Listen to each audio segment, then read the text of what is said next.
आप लोग कोर्स कर रहे हैं, वो 2 तरह के प्रश्न आपके समक्ष आएंगे। एक तो अभी होमवर्क कहते हैं। होमवर्क का अर्थ है कि प्रत्येक अध्याय से, मतलब आमुख से ही प्रारंभ करके प्रत्येक लेसन से कुछ प्रश्न है और उस प्रश्न का उत्तर लिख करके आपको जमा करना होगा। तो अब सब प्रश्न तो एक साथ नहीं लिख सकते, थोड़ा थोड़ा करके एक एक अध्याय का जमा करना होता है। तो अब किसी रजिस्टर में लिखेंगे तो रजिस्टर जमा कर दिए तब तक, जब तक लौटेगा नहीं तब तक लिख नहीं पाएंगे। तो अच्छा होता है कि ऐसे पेपर पर लिखे जिसको रस्सी से बांधा जा सके। कुछ पन्ना देंगे टीचर को, वो जांचेगा, तब तक दूसरे पन्ना पर आप लिखेंगे।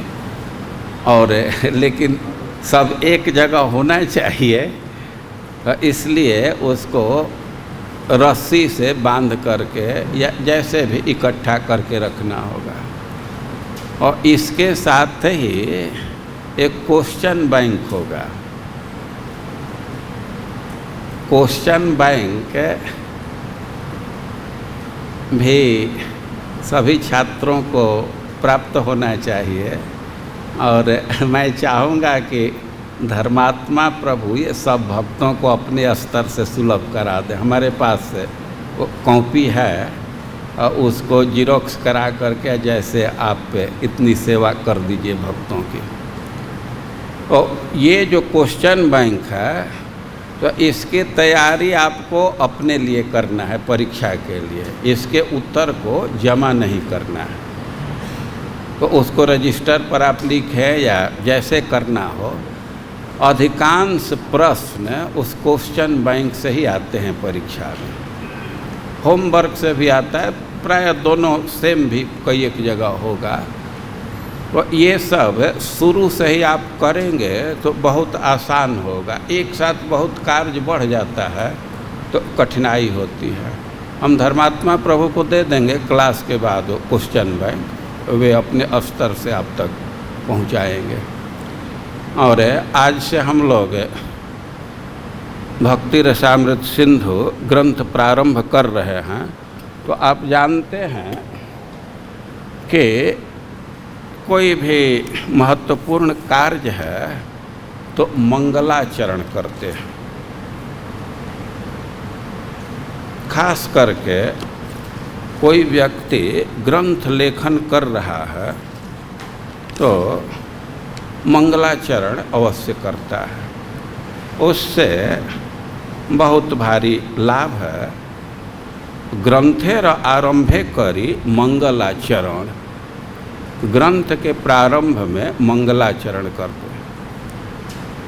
मंगल आचरण, कुछ ऐसा कृत्य करना जिससे मंगल हो।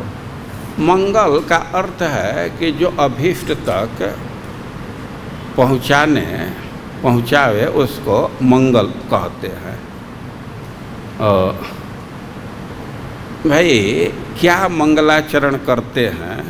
गुरु वैष्णव भगवान तीने रस्मरण। ग्रंथ लेखन में ये चैतन्य चरितामृत का प्यार है, ग्रंथ के प्रारंभ में है, आप देख सकते हैं। और मंगलाचरण में प्रायः गुरु को, वैष्णव को और भगवान को नमस्कार करते हैं, उनका स्मरण करते हैं। तीनेर स्मरणे है विघ्न विनाशन।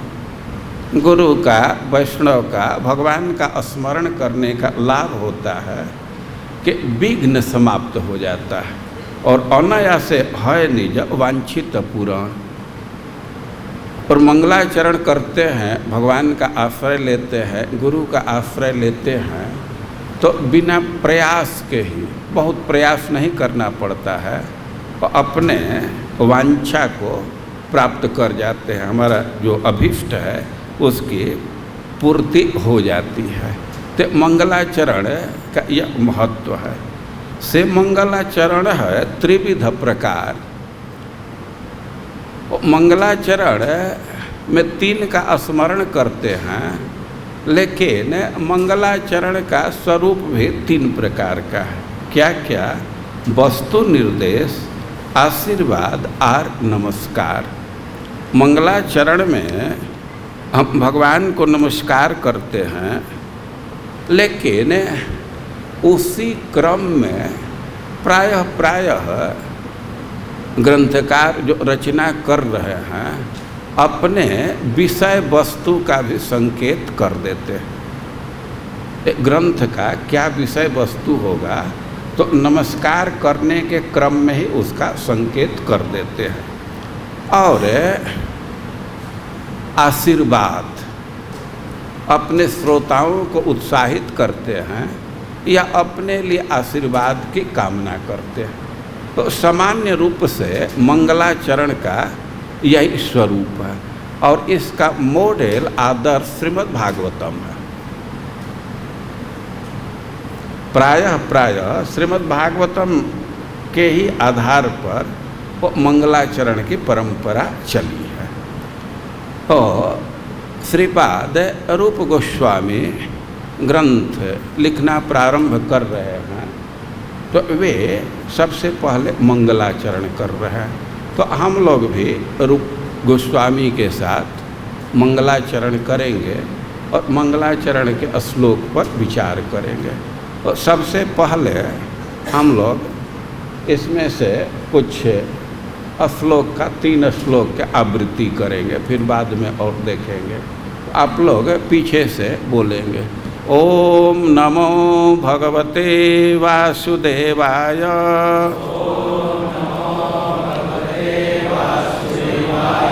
ओम नमो भगवते वासुदेवाय।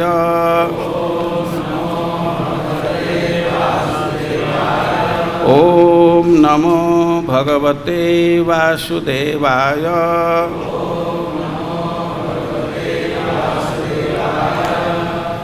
अखिल रस अमृत मूर्ति, अखिल रसामृत मूर्ति,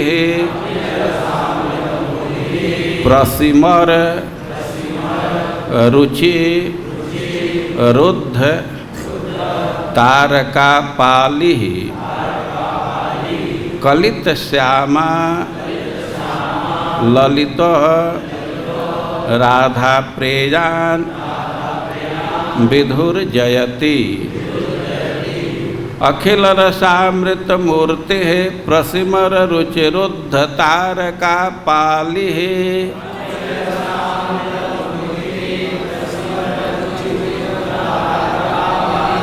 अखिल रसामृत मूर्ति प्रसिमर रुचिरुद्ध तारका पाली,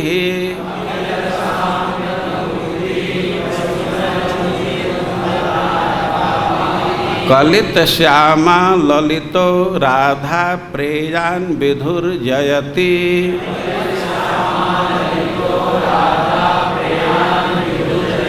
अखिल रसामृत मूर्ति प्रसिमर रुचिरुद्ध तारका पाली,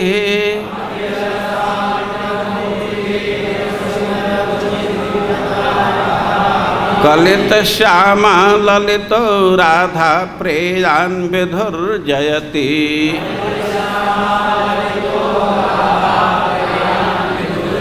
हृदयर्जस्य प्रेरणया प्रवर्तितो हम वराकरूपोऽपि,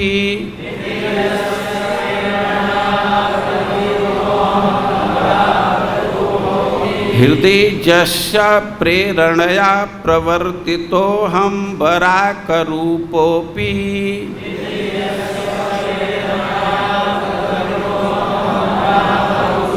तस्य हरेः पदकमलं वन्दे चैतन्यदेवस्य,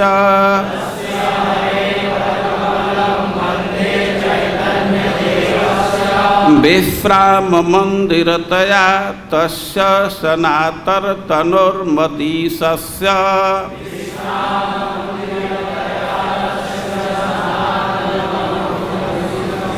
विश्राम मंदिरतया तस्य सनातन तनोर्मदीशस्य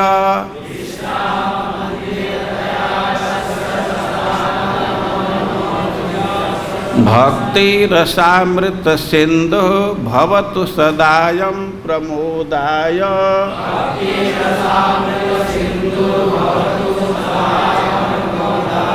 भक्ति रसामृत सिंधौ चरतः, वो नहीं आएगा।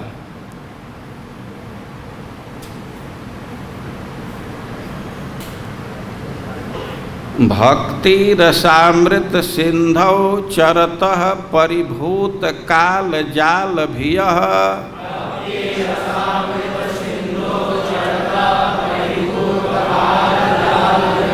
भक्ति रसामृत सिंधौ चरतः परिभूत काल जाल भियः।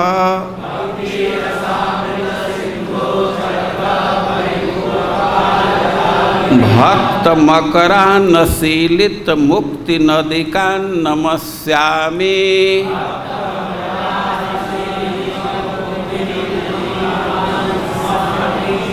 भक्त मकरानशीलित मुक्ति नदिका नमस्यामि।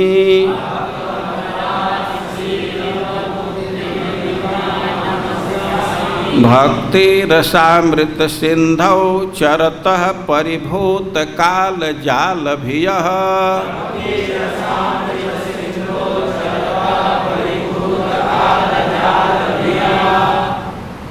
भक्त मकरानशीलित मुक्ति नदिका नमस्यामि।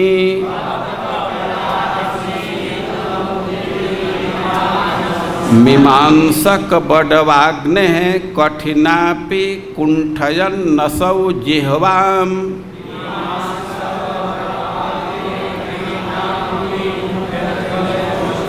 स्फुरतु सनातन सुचिरम तव भक्ति रसामृतांभोधि।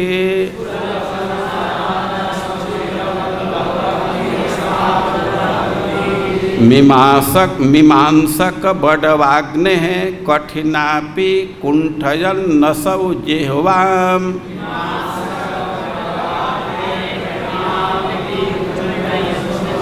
स्फुरतु सनातन सुचिरम तव भक्ति रसामृतांभोधि।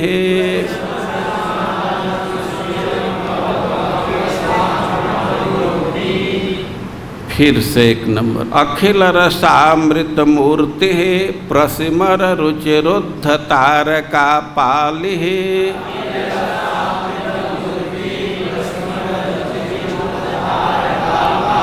कलित श्यामा ललितो राधा प्रेयान् विधुर्जयति।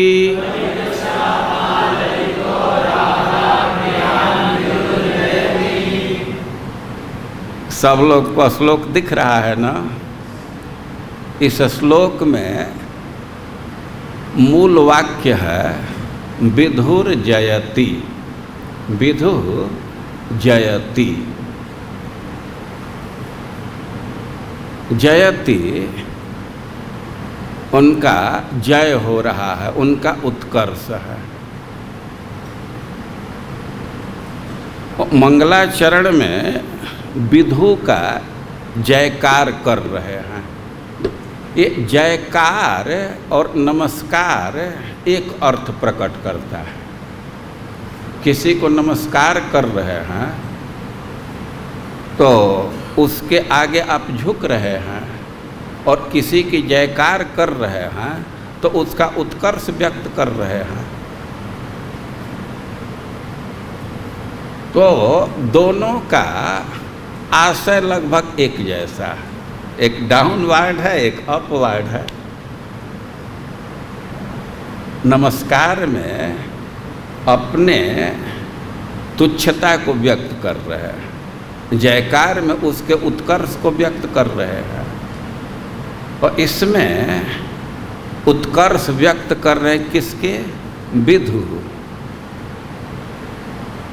विधु का क्या अर्थ होता है, कोई बतलाइए। हाँ, क्या बोलिए? चंद्रमा। विधु का अर्थ चंद्रमा होता है। ये भी ठीक है, लेकिन विधु का और भी अर्थ होता है। डिक्शनरी में आप देखेंगे चंद्रमा भी अर्थ मिलेगा, विधु श्रीवत्स लांछन। विधु का अर्थ है कि जिसके छाती पर श्रीवत्स का चिन्ह है, जो श्रीवत्स चिन्ह से युक्त है उसको विधु कहा जाएगा। तो अब विधु का क्या अर्थ हुआ?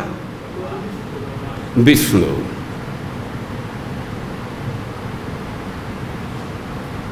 विष्णु कहें या श्रीवत्स लांछन, तो इससे तो किसी भी विष्णु स्वरूप का बोध होगा। लेकिन ग्रंथकार उतने तक संतोष नहीं कर रहे हैं। वसुदेवो अस्य जनकः, और स्पष्ट कर रहे हैं कि वसुदेव इनके पिता हैं। तब विधु मतलब क्या हुआ? कृष्ण। तो डिक्शनरी मीनिंग है, कई के अर्थ दिया गया है। और जैसा सर्वदेव चंद्रमा कह रहे हैं, तो चंद्रमा पर भी ये श्लोक घटित होता है। और मैं तो सोचा था कि उधर नहीं जाऊंगा, लेकिन अब डाल दिए तो देखते हैं आप लोगों की जैसी रुचि। तो श्लोक को ठीक से समझिए, कोई कठिनाई हो तो एकदम कभी भी पूछ सकते हैं। विधुर जयति, विधु का अर्थ समझ लिए, वसुदेवो अस्य जनकः, वसुदेव इसके पिता।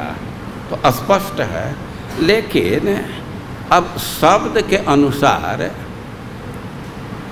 धातु के अनुसार अर्थ करें तो विधु का क्या अर्थ होगा कि विधुनोति सर्व दुखम।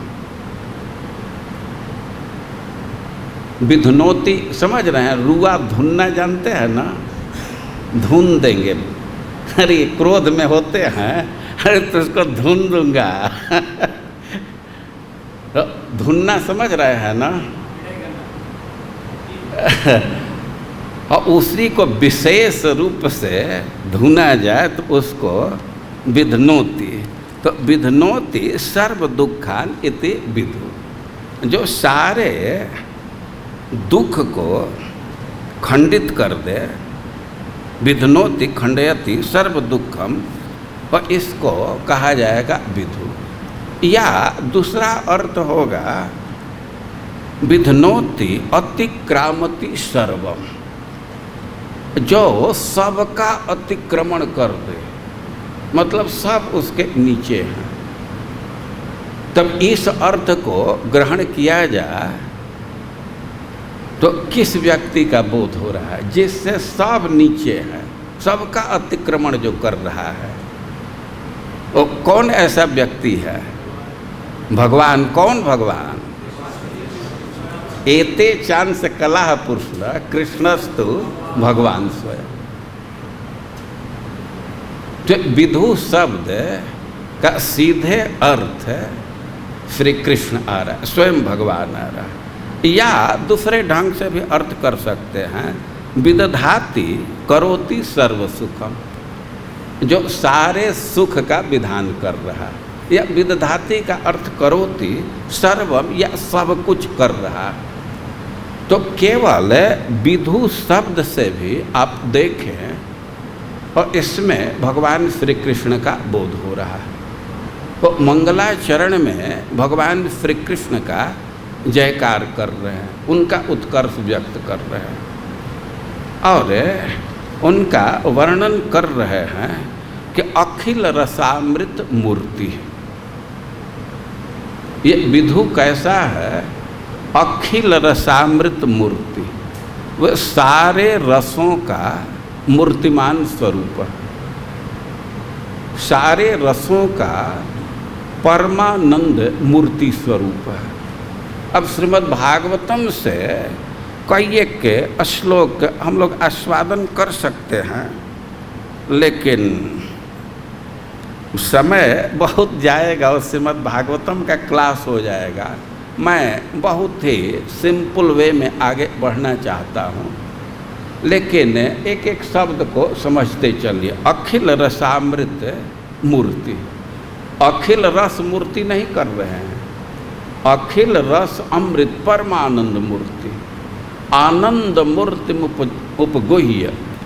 कई एक बार श्रीमद् भागवतम में आया है कि आनंद मूर्ति का आलिंगन की।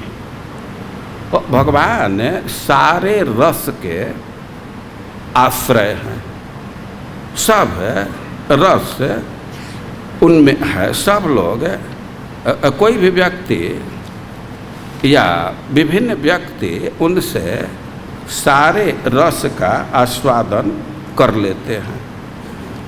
भाई ये रस क्या है, रस कितने प्रकार का होता है, इसको जानना चाहिए। कह रहे हैं कि सारे रस के परमानंद मूर्ति। वो सारे रस का अर्थ है कि 5 मुख्य रस है और 7 गौड़ रस है। भक्ति में कई एक रस की चर्चा है।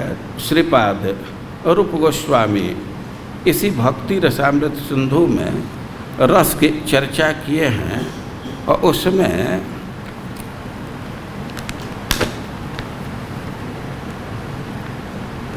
पांच मुख्य रस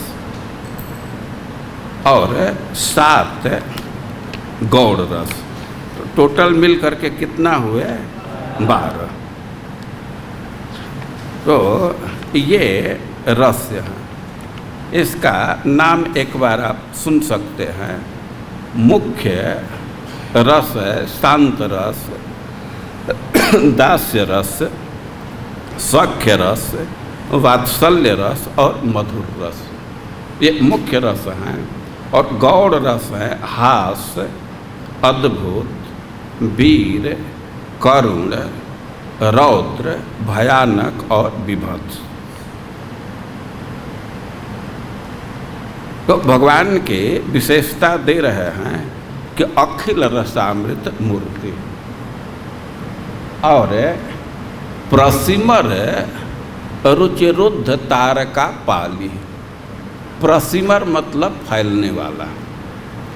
प्रसिमर का अर्थ है जो फैल रहा है। और प्रसिमर रुचि, रुचि मतलब कांति। वो अपने फैलते हुए कांति से रुद्ध तारका पाली, जो तारका और पाली को आकृष्ट किए हैं, अपने वशीभूत किए।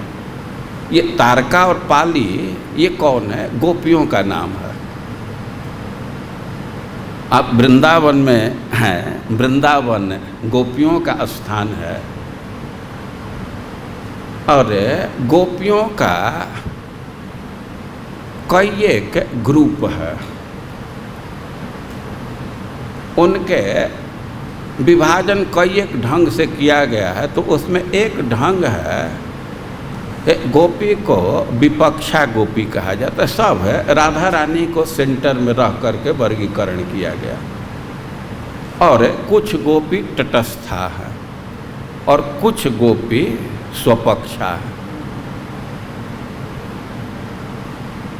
तो महिमा के दृष्टि से देखा जाए तो गोपियों का एक हायरार्की बन जाता है, उनमें भी स्तर है। तो तटस्था गोपियों का या विपक्षा गोपियों का उल्लेख कर रहे हैं 2 गोपी का नाम लेकर के। ये रिप्रेजेंटेटिव हैं, उनके प्रतिनिधि हैं। तारका पाली वो अपने निकलते हुए कांति से, मतलब अपने सौंदर्य से तारका और पाली को आकृष्ट किए, वशीभूत किए। और कलित श्यामा ललिता, उस श्यामा और ललिता को भी वशीभूत किए। ये स्वपक्षा गोपी हैं, राधा रानी के पक्ष की गोपियाँ। और फिर कह रहे हैं राधा प्रिया विधुर जयति, जो राधा रानी के अतिशय प्रिय हैं ऐसे विधु की जय जयकार हो। तो इस श्लोक के वर्णन से आप समझ रहे हैं कि किसका स्तुति किया जा रहा है। ये विधु शब्द से ही कृष्ण तक पहुंच गए, लेकिन जैसा गोपियों का उल्लेख है तो स्पष्ट है कि इसमें वृंदावन बिहारी का वर्णन किया जा रहा है। और आपके पुस्तिका में प्रश्न है भक्ति रसामृत के लक्ष्य क्या निर्धारित किया गया। तो इस श्लोक पर विचार करने पर आप समझ सकते हैं कि भक्ति रसामृत सिंधु के मुख्य तत्व भगवान श्री कृष्ण है, वृंदावन बिहारी। तो रूप गोस्वामी वृंदावन बिहारी श्री कृष्ण की जय जयकार कर रहे हैं। अब श्लोक पर विचार करें तो कह रहे हैं कि प्रसिमर रुचिरुद्ध तारका पाली, अपने फैलते हुए कांति से तारका और पाली को आकृष्ट किए, वशीभूत किए। और कलित श्यामा ललिता, श्यामा और ललिता को आत्मसात किए। और राधा प्रिया, जो राधा जी के अति प्रिय है। तो जो प्रथम वर्णन है उसमें दो गोपी का नाम एक साथ है, और दूसरा वर्णन है उसमें भी दो गोपी का नाम एक साथ। लेकिन जो तीसरा वर्णन है उसमें कितने गोपी का नाम है? एक। तो ऐसा क्यों है? इसका कारण यह है कि राधा रानी के समान कोई दूसरा है ही नहीं। और गोपियों की समानता हो सकती है, लेकिन राधा रानी के समान कोई नहीं किसी भी दृष्टि से। अब एक एक विषय है, लोभ भी जग जाता है, कुछ बोलना चाहिए। राधा रानी प्रेम के दृष्टि से देखिए, चैतन्य चरितामृत के प्रारंभिक अध्यायों में श्री कृष्णदास कविराज गोस्वामी राधा रानी के प्रेम का जय जयकार कर रहे हैं। और क्या कह रहे हैं कि विभुरपि कलयन सदा विवृद्धि। विभु मतलब जो व्यापक है, बहुत बड़ा है, वो जो सबसे बड़ा है, लेकिन कलयन सदा विवृद्धि, लेकिन अभी बढ़ रहा है। सबसे बड़ा है और इसके बाद भी अपने वृद्धि को प्राप्त कर रहा है। विभुरपि कलयन सदा विवृद्धि। और गुरुरपि गौरव चर्जया विहीनम, वो बहुत भारी महत्व का है, बहुत उसकी गरिमा है, लेकिन उसका प्रदर्शन नहीं है। देखिए, आप लोगों पर विचार करेंगे तो यहाँ देखा जाता है कि कुछ लोग बड़े पोस्ट पर हैं तो उसके हिसाब से कपड़ा लत्ता पहनते हैं, उनका चाल ढाल भी कुछ दूसरे ढंग का होता है। और कोई कोई होते हैं कि उसी पद पर हैं, लेकिन वैसा कोई हाव भाव नहीं करते। हम लोग इसी मंदिर के विषय में देखे हैं, कोई कोई लोग प्रेसिडेंट पद पर आए तो उनके चलने ढलने का कुछ दूसरा ही तौर तरीका है। यहाँ तक कि मंदिर से बाहर निकलना है तो बॉडीगार्ड लेकर के निकले। लेकिन ऐसे भी प्रेसिडेंट है कि कहीं जाना हो बस अपना बुलेट लिए चल रहे हैं। तो इसमें एक लक्षण समझ रहे हैं ना कि पद के अनुसार कभी कभी कुछ प्रदर्शन भी होता है। तो राधा रानी के प्रेम के विषय में कहा गया है कि गुरुरपि गौरव चर्जया विहीन, सबसे गरिमा वाला है, लेकिन वैसा कुछ प्रदर्शन नहीं है। और मुहुर्पचित वक्रिमापि शुद्ध, और इसमें बहुत कुटिलता है, लेकिन फिर भी शुद्ध है। अरे शुद्धता का लक्षण तो सरलता है। जो बहुत कुटिल व्यक्ति हो उसको शुद्ध नहीं माना जाएगा। लेकिन राधा रानी के प्रेम के विषय में कह रहा है कि मोहरूपचित वक्रिमा, यहाँ कुटिलता तो पद पद पर है। यह प्रेम का लक्षण ही है, स्वभाव ही है कि स्वभाव कुटिलो भवेत। उसके स्वभाव में कुटिलता है। प्रेम का कोर्स कभी सीधा नहीं चलता। ऐसे मैं एक दिन सुना परिक्रमा में एक कोई साधु गा रहे थे, हमें पूरा श्लोक नहीं कर पाया। बधू नाम, नदी नाम, अही नाम, ऐसे उदाहरण दे रहे थे। जैसे सांप है तो सीधा नहीं चलता है, अहेरी व स्वभाव कुटिला हुए, सांप के समान। और कोई बधू है, नई नई ब्याही स्त्री है, तो उसका भी व्यवहार बहुत सीधा नहीं होता है। अब यहाँ तो ये अनुभव करने वाले लोग नहीं हैं, लेकिन जो वैवाहिक जीवन में रहे होंगे उनको अनुभव होगा। तो उनका स्वभाव कभी रुठती है, कभी हंसती है, क्या क्या चलता है। और नदी नाम, आप नदी देखे होंगे तो नहर जैसा सीधा नदी नहीं देखे होंगे। तो प्रेम का स्वभाव है कि कुटिल होता है।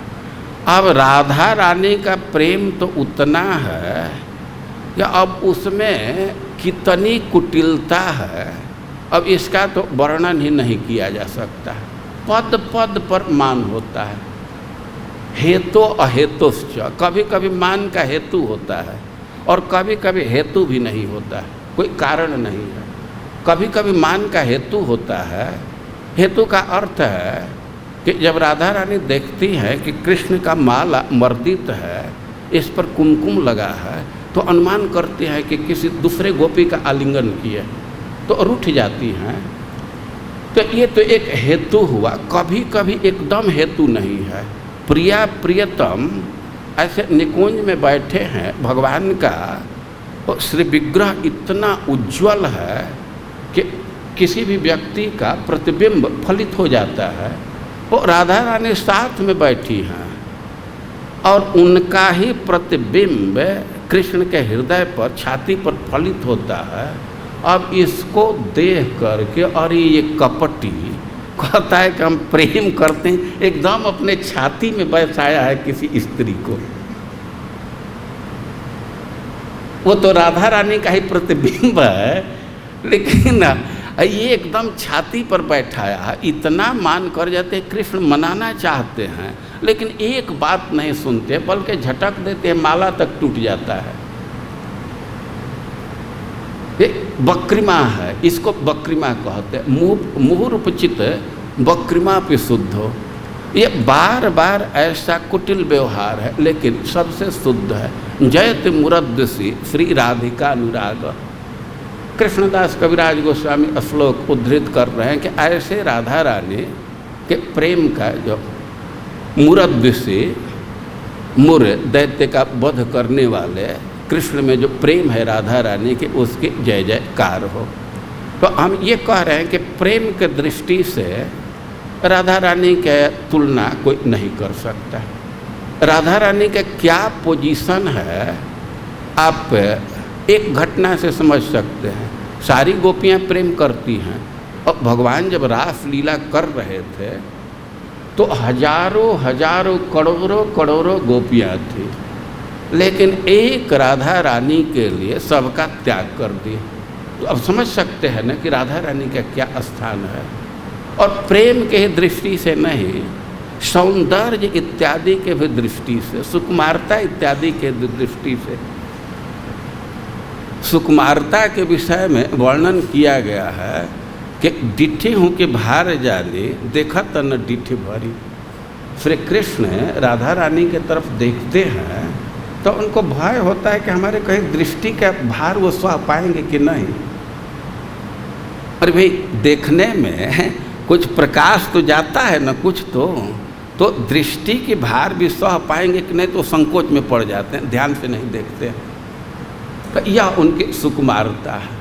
जो हो, यहाँ हम लोगों का केवल इतना मतलब है कि और गोपियों को ग्रुप में रखे हैं, दो दो का नाम ले रहे हैं, लेकिन राधा रानी का अकेले रहे। इसका कारण यह है कि राधा रानी की समता कोई दूसरा नहीं कर सकता, उनका कोई पेयर नहीं, उनके बराबरी कोई नहीं है। तो जो राधा रानी को अतिशय प्रिय हैं, ऐसे विधु की जय जयकार हो। और इस प्रकार वृंदावन बिहारी श्री कृष्ण का स्मरण कर रहे हैं। और एक चीज ध्यान रखना चाहिए कि भगवान का सौंदर्य तो बहुत अधिक है, लेकिन फिर भी उसका प्रकाशन परिकरों के अनुसार होता है। आप रासलीला का वर्णन सुनेंगे, तत्राति सुशुभे, गोपियों के बीच में भगवान सबसे अधिक सुंदर लगते हैं, उनका सौंदर्य निखार पाता है। और ग्रंथ के प्रारंभ में ही वृंदावन बिहारी का स्मरण कर रहे हैं और रूप गोस्वामी एक तरह से निर्देश दे रहे हैं, एक संकेत दे रहे हैं कि इस ग्रंथ के मुख्य प्रतिपाद्य विषय यही व्यक्ति होगा, यही होंगे। ये मंगलाचरण का पद्धति परिपाटी है कि स्तुति के क्रम में ही अपने प्रतिपाद्य विषय का निर्धारण कर देते हैं। फिर चैतन्य महाप्रभु का स्मरण कर रहे हैं। और दूसरे श्लोक में कह रहे हैं कि हृदय जस्य प्रेरणया प्रवर्तितो हम वराक रूपोपि तस्य हरे पदकमलम वंदे चैतन्य देवस्य। चैतन्य देवस्य हरे पदकमलम वंदे। मैं चैतन्य देव भगवान श्री हरि के चरण कमल की वंदना कर रहा हूँ। और उनके विषय में कह रहे हैं कि हृदय जस्य प्रेरणया प्रवर्तितो हम बराक रूपो भी। रूप गोस्वामी अपने विषय में कह रहे हैं कि बराक, बराक मतलब तुच्छ, मैं तो एकदम तुच्छ हूँ, लेकिन जिनके प्रेरणा से, जो हृदय में प्रेरणा दे रहे हैं और उनके प्रेरणा से मैं इस महान कार्य में लग रहा हूँ, उस सर्व बाधा हरण करने वाले श्री चैतन्य महाप्रभु के चरण की वंदना कर रहे हैं। और इसमें रूप गोस्वामी अपने लिए शब्द प्रयोग कर रहे हैं, बराक रूपोपि। बराक मतलब तुच्छ, नगण्य, और अपने को नगण्य कर रहे हैं। और ग्रंथ लेखन ये बहुत महत्व का कार्य है। और वास्तव में भक्ति रसामृत सिंधु बहुत महत्वपूर्ण ग्रंथ है, इस अर्थ में कि इसमें भक्ति तत्व का बहुत सुंदर निरूपण हुआ है। 4 संप्रदाय है, सब संप्रदाय में ग्रंथ है, सब लोग अपने अपने ढंग से सिद्धांत को समझाए हैं, लेकिन जब ही भक्ति तत्व का निरूपण करना होता है तो चाहे किसी संप्रदाय के आचार्य हैं, भक्ति रसामृत सिंधु का आश्रय लेते हैं, क्योंकि भक्ति तत्व का निरूपण करने के लिए सबसे सुंदर ग्रंथ यह। तो बहुत महान कार्य में लग रहे हैं, बहुत महान कार्य है, लेकिन अपने लिए करें बराक रूप, मैं तो अतिशय तुच्छ हूँ। और दैन्य में रूप गोस्वामी ऐसा बोल रहे हैं। रूप गोस्वामी के विषय में कल आप सुन चुके हैं कि वो तो परम विद्वान थे, बहुत प्रतिभाशाली व्यक्ति थे, कई एक भाषा का ज्ञान था, लेकिन अपने लिए कह रहे हैं कि मैं बहुत तुच्छ हूँ। तो भगवान की प्रेरणा से, चैतन्य महाप्रभु के प्रेरणा से इस कार्य में लगा हूँ। अब आगे कह रहे हैं, विश्राम मंदिरतया तस्य सनातन तनोर मदीसस्य भक्ति रसामृत सिंधु भवतु सदायं प्रमोदाय। अब आशीर्वाद की कामना कर रहे हैं, आशीर्वाद चाह रहे हैं। विश्राम मंदिर दया भवतु, ये कामना कर रहे हैं कि हमारा ये जो ग्रंथ है भक्ति रसामृत सिंधु, तो वह विश्राम मंदिर बने। विश्राम मंदिर का अर्थ है कि ऐसा घर जहाँ सुखपूर्वक व्यक्ति निवास करे, तो उसको विश्राम मंदिर कहते हैं। किसके लिए विश्राम मंदिर बने? कि सनातन तनो मदीसस्य, मत ईसस्य, हमारे स्वामी का। अभी कौन आपके स्वामी है? सनातन तनो, जिनका शरीर सनातन है। वो सनातन शरीर किसका है? भगवान का। क्योंकि हमारे जो स्वामी हैं, भगवान हैं, उनके लिए यह ग्रंथ विश्राम मंदिर बने। और भगवान तो क्षीर समुद्र में सोते ही हैं। वो कह रहे हैं कि जैसे समुद्र में शयन करते हैं, निवास करते हैं, वैसे इस ग्रंथ में भी निवास करें। या श्लेष से अर्थ सनातन तनो मदीसस्य, भगवान का ही एक रूप गुरु भी होता है। गुरु भी भगवान का ही स्वरूप है। तो मदीसस्य, जो हमारे स्वामी हैं, भगवान हैं, जो इस समय सनातन तनु, जो सनातन गोस्वामी के रूप में है, और उनके लिए यह ग्रंथ विश्राम मंदिर बने, वे इसमें आनंद अनुभव करें। तो इस ग्रंथ को वे समर्पित कर रहे हैं सनातन गोस्वामी को। यद्यपि कल हम लोग सुने रूप गोस्वामी लीडर हैं, सारे गौड़ीय वैष्णव अपने को रूपानुग कहने में गरिमा महसूस करते हैं। षट गोस्वामी का नाम सुनते हैं, रूप गोस्वामी प्रधान हैं, लेकिन फिर भी कई एक दृष्टि से सनातन गोस्वामी की बहुत महिमा। एक तो रूप गोस्वामी के अग्रज हैं, बड़े भाई हैं, और बुद्धि में तो चैतन्य महाप्रभु सर्टिफिकेट दिए कि बृहस्पति के समान। उस रूप गोस्वामी सनातन गोस्वामी को अपने गुरु के रूप में स्वीकार किए। तो सनातन तनु, जिनका सनातन तनु के रूप में प्रकाश है, सनातन गोस्वामी के रूप में प्रकाश है, तो उनके लिए यह ग्रंथ विश्राम मंदिर बने और सदायम प्रमोदाय भवतु, उनके आनंद के लिए यह होवे। अब भक्तों को नमस्कार कर रहे हैं। मंगलाचरण में आप सुने कि 3 का स्मरण करते हैं। किसका किसका? भगवान का, गुरु का और वैष्णव का। तो भगवान का 2 श्लोक में स्मरण किए, भगवान श्री कृष्ण का, चैतन्य महाप्रभु का। 1 श्लोक में अपने गुरु सनातन गोस्वामी का स्मरण किए। अब भक्तों को नमस्कार कर रहे हैं। तो यह बहुत महत्वपूर्ण है, खास करके परीक्षा के दृष्टि से। एक बार इस श्लोक को आप लोग पीछे से बोलिए। भक्ति रसामृत सिंधौ चरतः परिभूत काल जाल भियः भक्त मकरान शीलित मुक्ति नदिकान नमस्यामि। भक्ति रसामृत सिंधौ चरतः परिभूत काल जाल भियः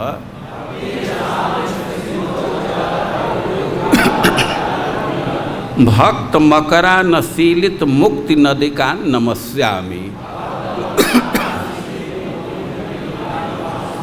भक्ति रसामृत सिंधौ चरतः भक्ति रसामृत सिंधौ चरतः परिभूत काल जाल भियः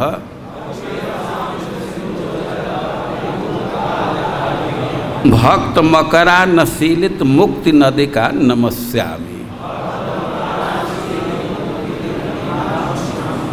नमस्यामि, नमस्कार कर रहा हूँ।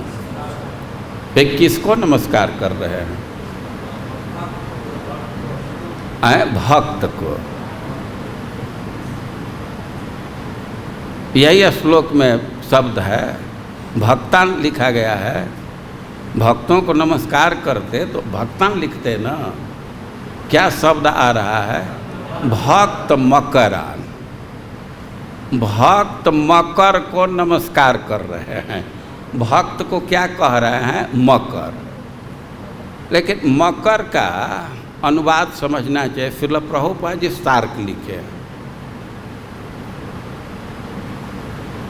हिंदी के ग्रंथ पढ़ने से थोड़ा कन्फ्यूजन हो जाता है। एक मगरमच्छ होता है, मगर क्रोकोडाइल उस अर्थ में नहीं है। शार्क जानते हैं ना, डॉल्फिन, शार्क, ये बड़े बड़े मछलियाँ हैं। तो मकर का संस्कृत में अर्थ किया गया मत्स्य राजा, जो बड़ा मछली है, मछलियों का राजा है। तो भक्तों को नमस्कार तो जरूर कह रहे हैं, लेकिन उसको मछली कह रहे हैं, मकर कह रहे हैं। भक्त मकरा नमस्यामि। वे भक्तों को मकर क्यों कह रहे हैं, मछली क्यों कह दिए? वो तीन तरह का सादृश्य दे रहे हैं। भक्तों का मछली से, मकर से, मछली कहने से तो छोटे मछली का बोध हो जाता है, इसलिए मकर, और खूब विशाल मछली है। तो भक्तों को मछली कह रहे हैं और उसके लिए तीन सादृश्य दे रहे हैं। माने तीन मेल है भक्त और मछली में, मकर में। क्या क्या है? भक्ति रसामृत सिंधौ चरत। जो मकर हैं, मीन राज हैं, तो वे कहाँ रहते हैं? शार्क आए कहाँ? पानी में, समुद्र में, गहरा समुद्र में। ठीक। वे मकर समुद्र में रहते, सिंधु चरता। और भक्त लोग सिंधु चरता, मछली उसमें सिंधु में विचरण करती है। और भक्त लोग किस समुद्र में रहते हैं? भक्ति रसामृत सिंधु। जैसे मछली समुद्र में है, तो वैसे ही भक्त लोग भक्ति रस अमृत समुद्र में विचरण करते हैं। और परिभूत काल जाल भी। मछली को जाल से भय होता है। कोई गड्ढा है या कम पानी वाला नदी है, और जाल फेंकते हैं, मछली को फंसा लेते हैं। लेकिन जहाँ अगाध जल है तो वहाँ जाल नहीं पहुँच सकता। तो जो समुद्र में विचरण करने वाले बड़े बड़े मछली हैं, उनको जाल का भय नहीं है, वो भय से मुक्त है। तो अब भक्तों को मछली कह रहे हैं, तो क्या सादृश्य है कि ये काल के भय से मुक्त हैं। जैसे बड़े बड़े मछली समुद्र में विचरण कर रहे हैं, तो उनको जाल का भय नहीं है। तो जो भक्त हैं, वो भक्ति रसामृत सिंधु में विचरण कर रहे हैं, तो उनको काल का भय नहीं है। उनको काल का भय नहीं है। कोई कह सकता है कि ऐसे कैसे कह दिए। अब श्रीमद् भागवतम पढ़ेंगे तो जमराज जी इस बात को कहे हैं। घटना आप लोग जानते हैं कि जब भगवान के दूत अजामिल को जबरदस्ती छुड़ा दिए, वे जमदूत लोग बांधे थे और आ कर के प्रसव हम एकदम जबरदस्ती छुड़ा दिए, और भाषण भी हुआ, बातचीत हुआ, और जमदूत का एक नहीं चला। तो वे निराश हो कर के जमराज जी के पास रिपोर्ट देने गए भाई कोई भी कर्मचारी है तो कोई घटना हो गई तो रिपोर्ट तो देना ही होता है। और जा कर के रिपोर्ट दिया। और जमराज उनको रिपोर्ट ऐसे नहीं दिए, बड़ा तैस में थे, आक्रोश में थे कि नौकरी में लगा दिए। आप स्वामी है कि कोई दूसरा है, कुछ पावर में भी है आपका कि केवल ऐसे ही कुर्सी पर बैठ गए हैं। और पूछे कि क्या घटना है बतलाओ, वो सब चीज़ बतलाए। वो कहे कि ना देखो, वो भक्त कुछ पाप भी कर दे तो उनके पास तो मत जाना। अरे तुम लोगों की वहाँ क्या बात है, ते देव सिद्ध परिगीत पवित्र गाथा ये साधव समदृशो भगवत प्रपन्ना तानोपसीदत हरिर गदयाभिगुप्ता नैसाम वयम न च वयः प्रभवाम दंडे। अपने दूतों को वे निर्देश दे रहे हैं कि भाई किसी को लाना हो तो विवेक का उपयोग करना चाहिए, भक्तों के नज़दीक नहीं जाओ।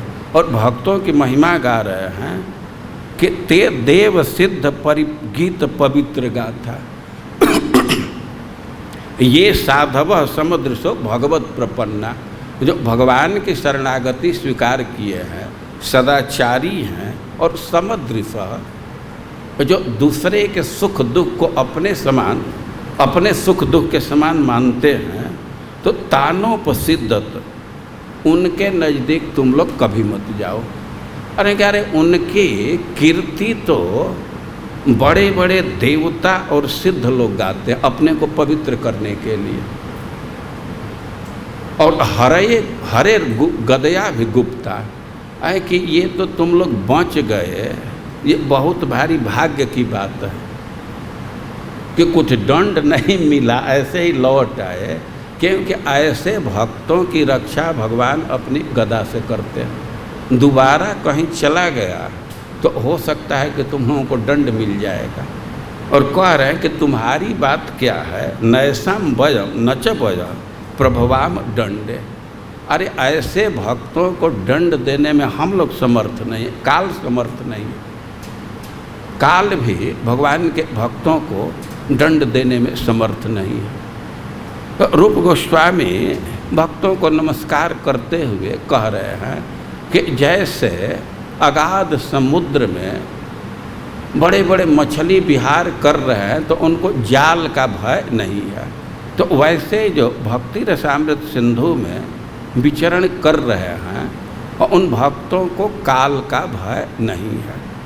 और एक बहुत महत्वपूर्ण बात कह रहे हैं कि असीलित मुक्ति नदी का,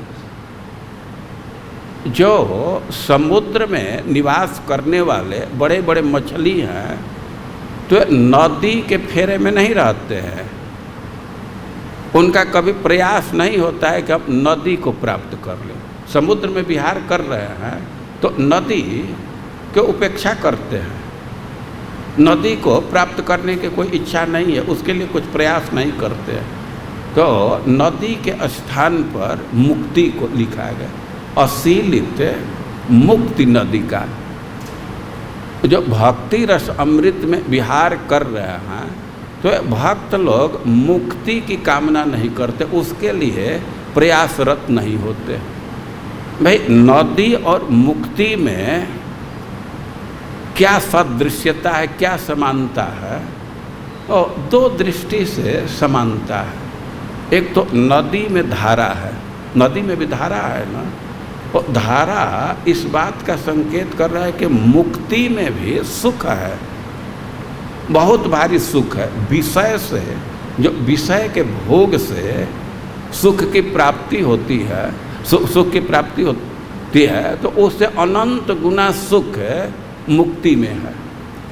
तो मुक्ति में भी सुख है, लेकिन जो भक्त भक्ति रसामृत में अवगाहन कर रहे हैं तो उससे मुक्ति की अपेक्षा नहीं करते हैं, उसका अनुशीलन नहीं करते हैं।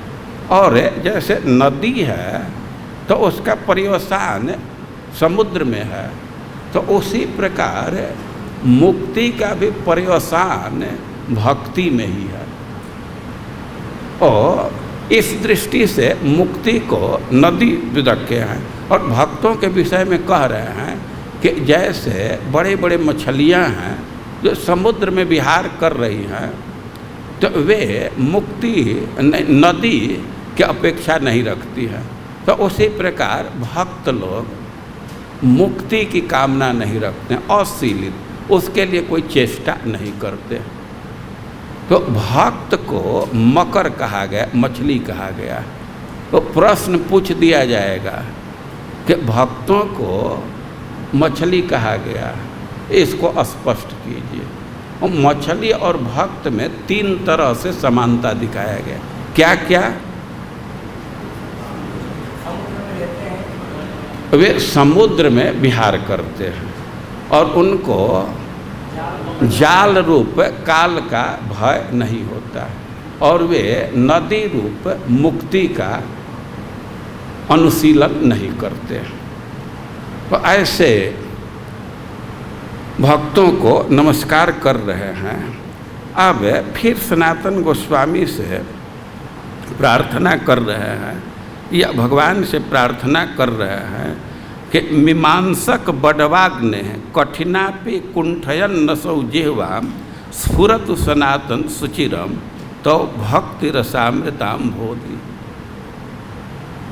ग्रंथ को सनातन गोस्वामी को भगवान को अर्पित कर रहे हैं, तो ये आपका ग्रंथ है, और प्रार्थना कर रहे हैं कि स्फुरतु, यह स्फुरित होता रहे, इसकी सत्ता बने रहे, सुचिरम, बहुत दिन तक। और एक बात कह रहे हैं, समुद्र ये तुलना कर रहे हैं कि मीमांसक बडवा नग्ने कठिनामपि कुंठयन नसो जिह्वा।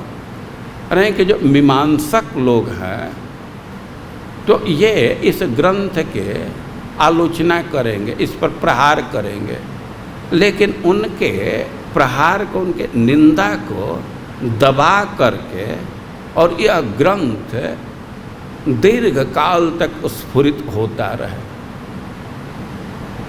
कठिना अपि, उनका तर्क बहुत कठिन होगा। पहली बात है कि मीमांसक का क्या अर्थ ये समझना चाहिए। ये एक दार्शनिक धारा है और उसके 2 भेद हैं, एक को कर्म मीमांसा कहते हैं, एक को ज्ञान मीमांसा कहते हैं। तो कर्म मीमांसा भगवान को बहुत महत्व नहीं देता, उसका सिद्धांत है कि भाई कर्म प्रधान है, जैसा कर्म करेंगे वैसा फल मिलेगा। इसमें भगवान की क्या जरूरत है, ये कर्म महत्वपूर्ण है। तो इस संप्रदाय को कर्म मीमांसा कहते हैं। और एक ज्ञान मीमांसा भी बढ़ा, वो ज्ञान की महिमा स्थापित करते हैं, भक्ति को महिमा को वे गौर मानते हैं। तो ये भक्ति के विरुद्ध भी तर्क दे सकते हैं, लेकिन कह रहे हैं कि मीमांसक बडवाग्ने कठिनापि कुंठयन नसो जिह्वा, उनके जिह्वा को कुंठित करते, उनके तर्क को कुंठित करते हुए, दबाते हुए दीर्घ काल तक आपका यह भक्ति रसामृत सिंधु स्फुरित रहे। और एक तुलना दे रहे हैं, बडवाग्ने जैसे समुद्र है तो बड़वाग्नि को दबा करके अपने सत्ता को बनाए हुआ है। भाई 3 आग बहुत प्रसिद्ध है, कौन कौन? जठराग्नि, देख रहे हैं कितना प्रबल है, ये शरीर में है, और चमड़ा तो नहीं जलता है, लेकिन इसमें रोज अन्न डालते हैं और भस्म जला रहा है ना, तो इसको जठरानल कहते हैं। और एक दावानल है, जो जंगल में आग लग जाती है तो वो फायर ब्रिगेड वाले बुझाने में सक्षम नहीं है।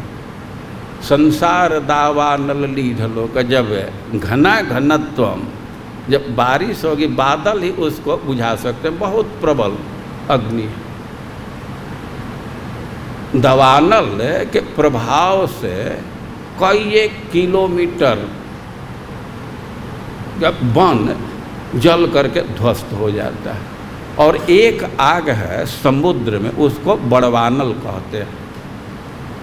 समुद्र में भी आग है, लेकिन समुद्र उस अग्नि को दबा करके रखता है, नाम उसका बड़वानल है। बड़वा समझते हैं, बड़वा किसको कहते हैं? घोड़ी को कहते हैं, बड़वा घोड़ी। तो बड़वानल कहने का एक आशय है। एक बार की घटना है कि भृगुवंश के एक बड़े प्रतापी राजा हुए, उनका नाम था और। भृगुवंशी नहीं, राजा नहीं, ऋषि, एक बड़े प्रतापी ऋषि हुए, उनका नाम हुआ और एक बार की घटना है कि कार्तवीर अर्जुन के पुत्र अब उस पर रंज हो गए और वो ऋषि पर, और उनके मारने के लिए दौड़ गए। वो बहुत शक्तिशाली क्षत्रिय हैं। अब और वो ऋषि को मारने के लिए चले, वो लोग कई थे, वो तो ऋषि हैं, कुछ उनके पास तो भाई हथियार नहीं है, लेकिन तपस्या का बल है। वो लोग आए तो अपने रक्षा के लिए आग उत्पन्न कर दिए, मुंह से ही आग उत्पन्न कर दिए। तो अब आग के प्रभाव से तो वे लोग आक्रमण नहीं कर पाए, कार्तवीर के पुत्र आक्रमण नहीं कर पाए, लेकिन वे तो भाग गए, लेकिन आग तो शांत नहीं हुई। अब आग से पूरा संसार जलने लगा। भाई एक समस्या से मुक्ति तो मिल गई, लेकिन दूसरी समस्या खड़ी हो गई। तो अब सब लोग प्रार्थना करने लगे।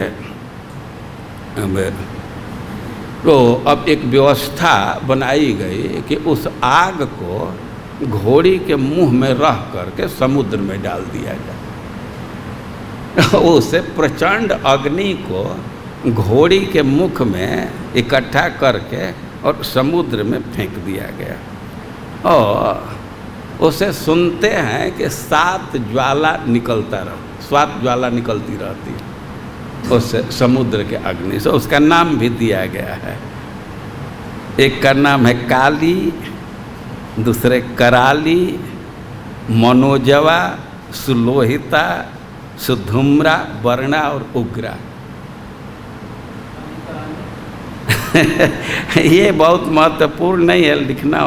काली, कराली, मनोजवा, मनोजवा मतलब मन के बेग वाला मनोजवा, सुलोहिता,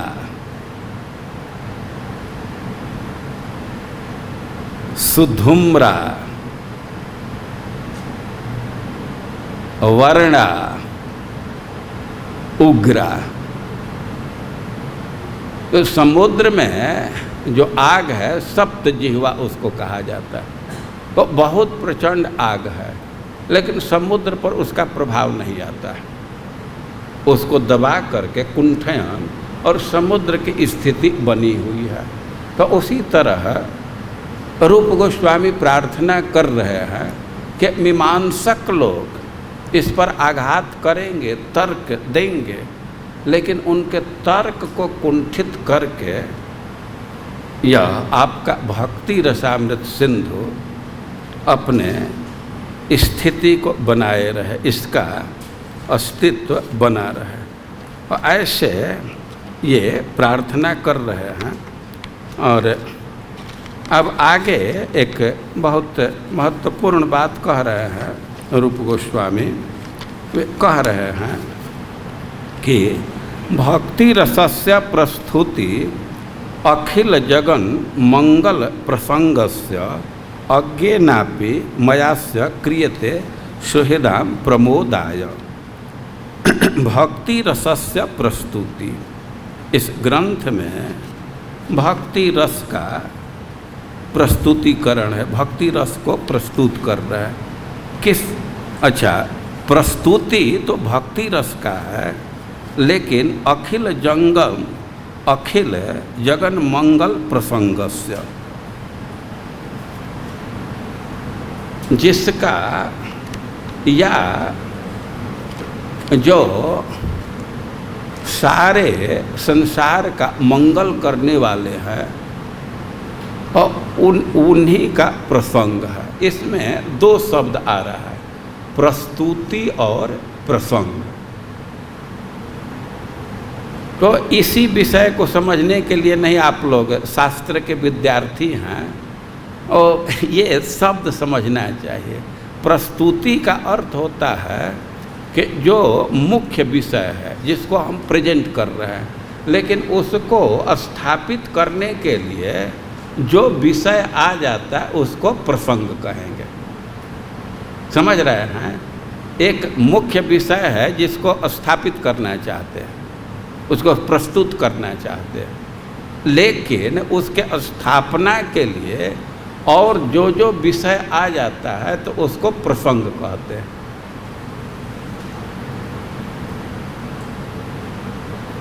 जैसे हम लोग मंगलाचरण यहाँ पढ़ रहे हैं तो यह प्रस्तुति हुआ, लेकिन यमराज जी की उक्ति आ गई।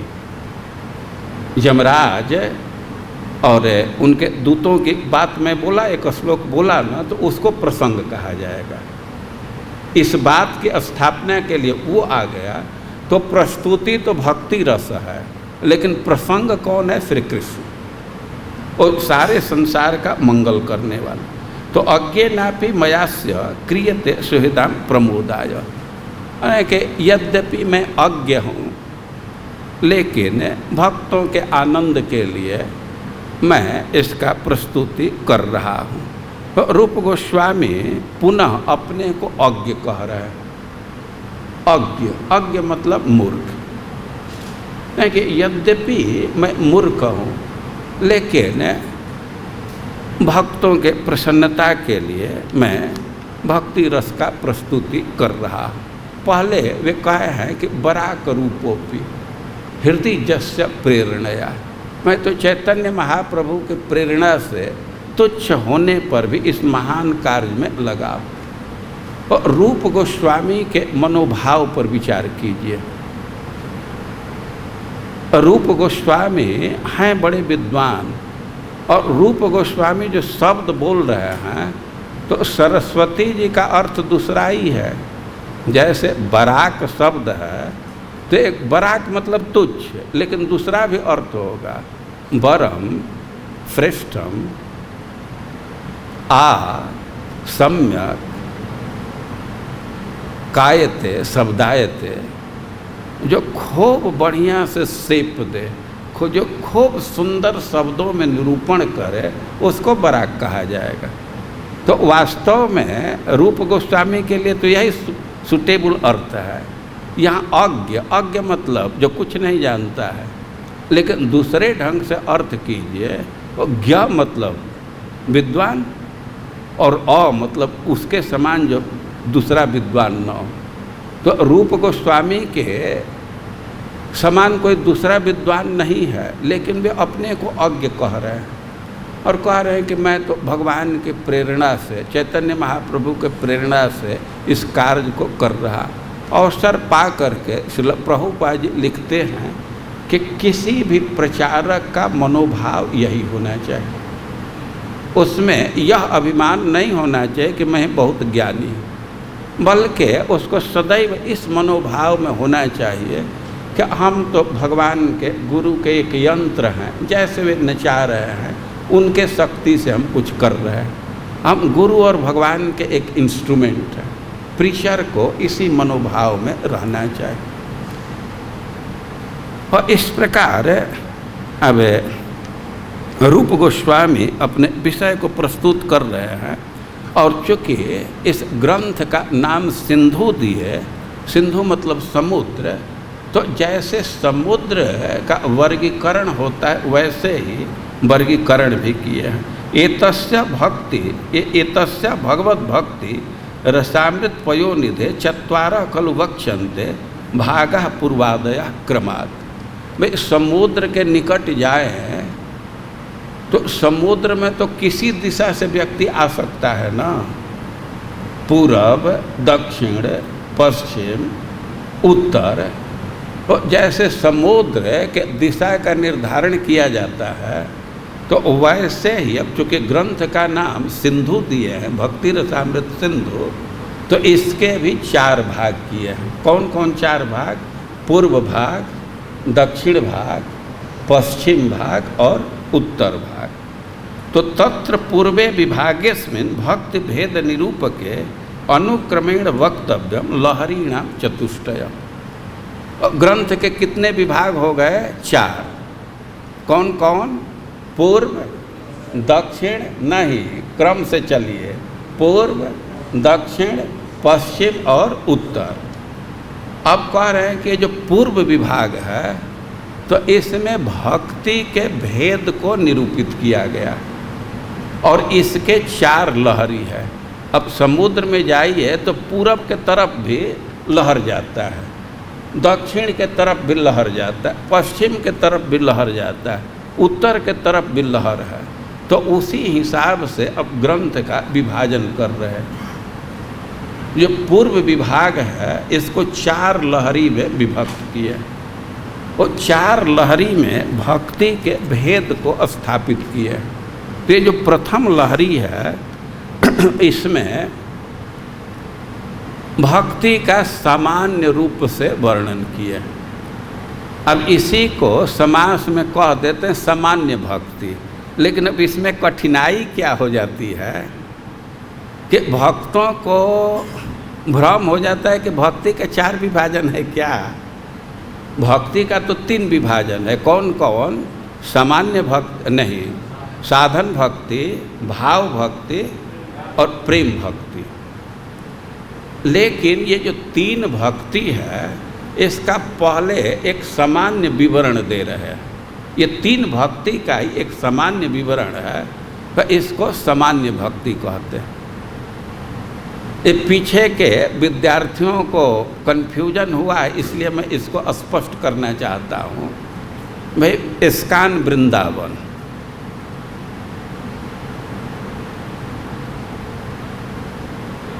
गौशाला, गुरुकुल, बियाईची, मंदिर, क्या क्या भेद करते हैं ना, लेकिन इस्कान से बाहर नहीं है ना, सब इस्कान ही है। अब आप नेट खोलेंगे तो इस्कान वृंदावन ये भी मिलेगा, गौशाला का भी मिल सकता है। तो वैसे ही पहले एक लहरी में, प्रथम लहरी में भक्ति का सामान्य वर्णन कर रहे हैं, विभाजन करके नहीं, जनरल वे में वर्णन कर रहे हैं। तो इसको कहते हैं सामान्य भक्ति। तो यह प्रथम लहरी का विषय है।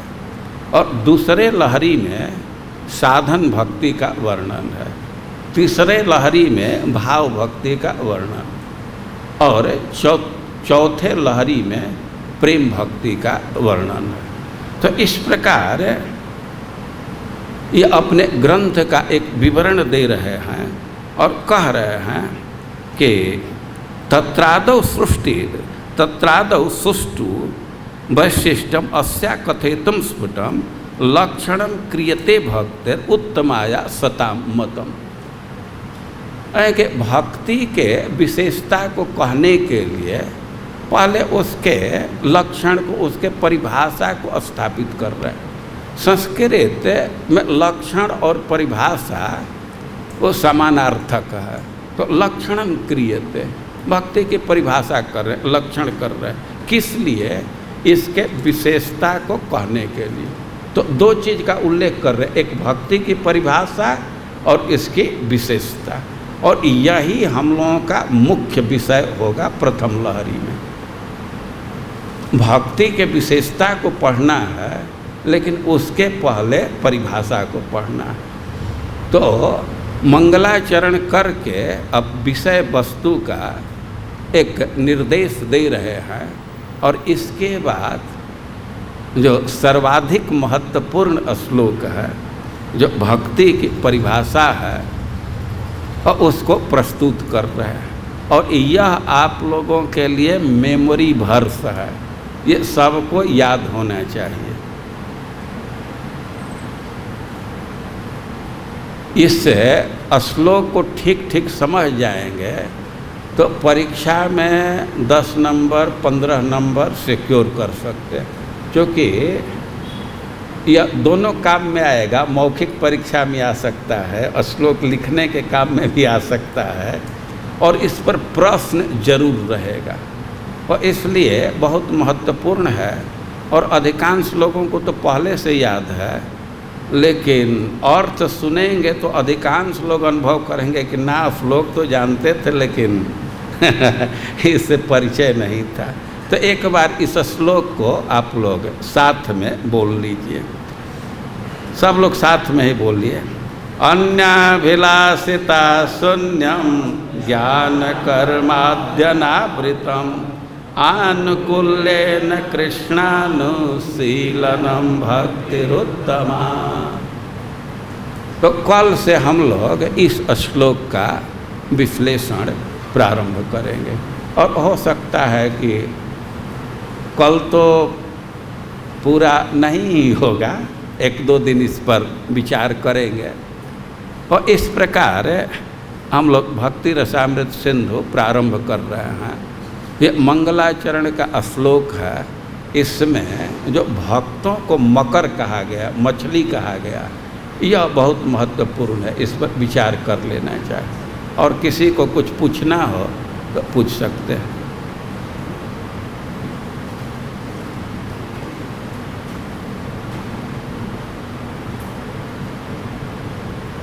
आज तो मैं ही भाषण देते रह गया, अब कल से बराबर पर चलेगा, कुछ मैं बोलूँगा, कुछ आप लोग।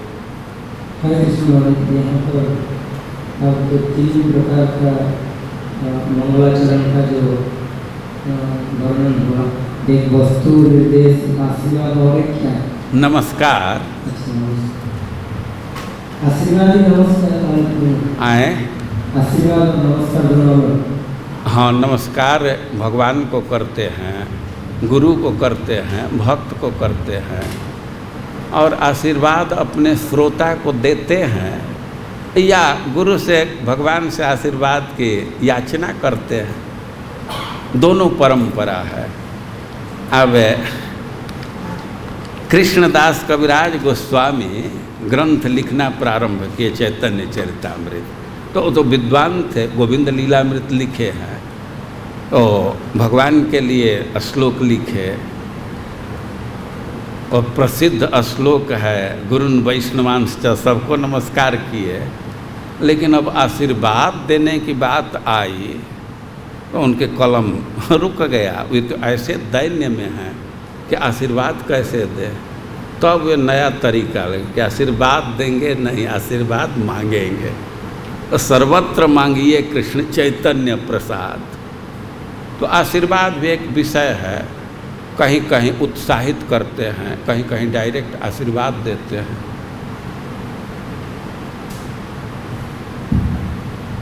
और नमस्कार, वस्तु निर्देश और आशीर्वाद। हाँ, बोलो बोलो। प्रस्तुति का आपने क्या बताया? प्रस्तुति का देखिए, जो मुख्य विषय है जिसको आप व्यक्त करना चाहते हैं, रखना चाहते हैं, उसको प्रस्तुति कहते हैं। और उसके स्थापना के क्रम में जो दूसरी कथा या दूसरे विषय वस्तु या आ जाते हैं, उसको प्रसंग कहते हैं।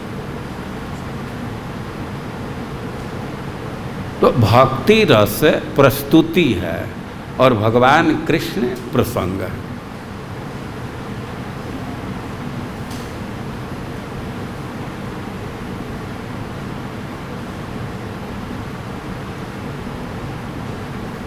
और किसी को कुछ कठिनाई होगी तो लिख करके कल दे दीजिएगा, और बिल्कुल समय से आइए।